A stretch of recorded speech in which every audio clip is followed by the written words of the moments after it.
నీకు డబ్బులు వస్తాయనే మాట లేదు. సేఫ్ షాప్ అనే ఒక కంపెనీ ఉంది. అక్కడ సేఫ్ షాప్ అనే కంపెనీలో పనికిరాని వస్తువులు అక్కడ ఇస్తారు. మన దాంట్లో ఇక్కడ నీకు నచ్చిన ప్రోడక్ట్ తీసుకుంటావు, వాడుకుంటావు. ఇక్కడ కండిషన్ లేదు, ఇంత కొనమని నీకు కండిషన్ లేదు. కండిషన్ ఏమైనా ఉందా సార్? 500 కొనొచ్చు, 1000 కొనొచ్చు, నీకు 2000 కొనొచ్చు, 3000 కొనవచ్చు. ఆఫర్స్లో సపోజ్ 3000 తీసుకున్నావు, 4 నెలలు కంటిన్యూ కొంటే 5వ నెలలో 3000 సామాన్లు ఫ్రీ ఇస్తుంది. ఈ ఆఫర్ ఎక్కడ లేదు. తర్వాత చాలా కష్టాలు బాధల్లో ఉన్న వాడికి వెస్టీజ్ ఒక వరం లాంటి దేవుడిచ్చిన వరం. ఎందుకోసం అంటే దేవుడు డైరెక్ట్గా మన దగ్గరికి రాడండి.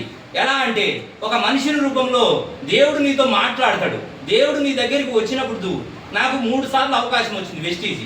దాన్ని నేను వెనుక దోసేశాను. ఇది రైట్ లెఫ్ట్ కంపెనీ, దీంట్లో చేస్తే మనం సక్సెస్ కాలేము, చాలా నష్టపోతామని వెనుక చేసి 3 సంవత్సరాలు వెనుక చేశాను. వెస్టీజ్ నాకు మళ్ళీ 4వ సారి తలుపు తట్టిందండి. తలుపు తడితే నేను వెస్టీజ్లో ఇది రియలా కాదని చెప్పేసి నా ఐడి నెంబర్, పాస్వర్డ్ నేను 3 వ్యక్తులకు పంపించాను. దీంట్లో డబ్బులు వస్తాయా రాదా, రియలా కాదని చెప్పేసి 3 వ్యక్తులకు పంపిస్తే వాళ్ళు ఏం చెప్పారంటే ఒక వ్యక్తి మాత్రం నా టీంలో చేరు అని చెప్పాడు. నేనైతే అతని మాట కింద అతన్ని రిజెక్ట్ చేసేసాను. ఇంకా 2 వ్యక్తులకు పంపించాను. ఆ 2 వ్యక్తులు ఏం చెప్పారంటే ఎస్ దేవదాసు దీంట్లో డబ్బులు వస్తాయి, నువ్వు చాలా కష్టపడ్డావు, దేంట్లో కూడా నువ్వు నష్టపోయావు, కాబట్టి వెస్టీజ్లో డబ్బులు వస్తాయి, ఖచ్చితంగా నమ్మి చేసుకోమని చెప్పాడు సార్. నేను వెస్టీజ్లో 2023 నవంబర్ నెలలో నేను బిజినెస్ స్టార్ట్ చేసుకున్నాను.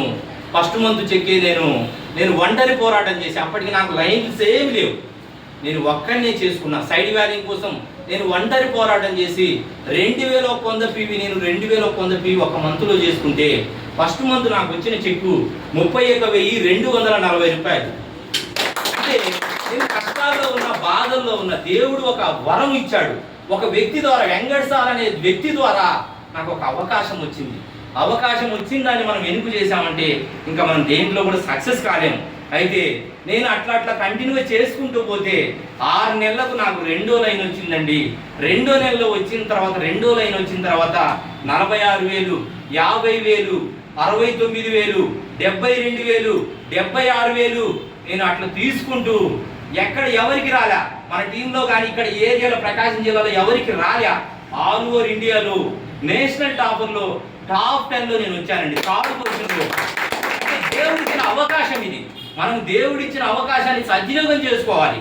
ఇప్పుడు చిన్న ట్రబుల్స్ వస్తాయి, దాన్ని తట్టుకొని నిలబడాలి. తర్వాత మనకు పాజిటివ్ మైండ్ ఉండాలి కానీ నెగిటివ్ మైండ్ ఉండకూడదు ఈ బిజినెస్లో. ఎందుకోసం అంటే ఈ నెగిటివ్ మైండే మనం ఎనికి నెట్టేస్తుంది, పాజిటివ్ మైండే మనము ముందుకు తీసుకెళ్తుంది. ఎందుకోసం అంటే నేను ఒక 3 మంత్ క్రితము ఒక వ్యక్తిని ఆర్పిఎఫ్ పోలీసుని జాయిన్ చేశాను. ఆ వ్యక్తి ఏం చేశాడంటే, సార్ నేను వేరే కంపెనీలో చాలా నష్టపోయాను, వెస్టీజ్ కూడా నేను చెయ్యనని ఆపేశాడు సార్.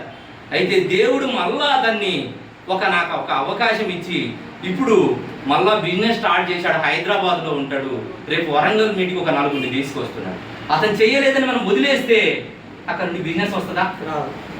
అంటే చేసే వ్యక్తిని చిన్నగా, అతను చేయలేదు, అతన్ని చిన్నగా ఫాలోఅప్ చేస్తూ ఉండాలి. ఎవరు రాలేదని మనం మనసులో అపోహ పెట్టుకోకూడదు. సక్సెస్ అనేది ఖచ్చితంగా ఏ రోజైనా దేవుడు నీ తలుపు తడతాడు 100%. మన పిల్లలకు ఒక అవకాశం ఇవ్వాలంటే వెస్టీజే మార్గం. ఎందుకోసం అంటే మనం పేదరికంగా వచ్చాము, పోయేటప్పుడు కూడా మనం పేదరికంగా వెళ్ళాలనా?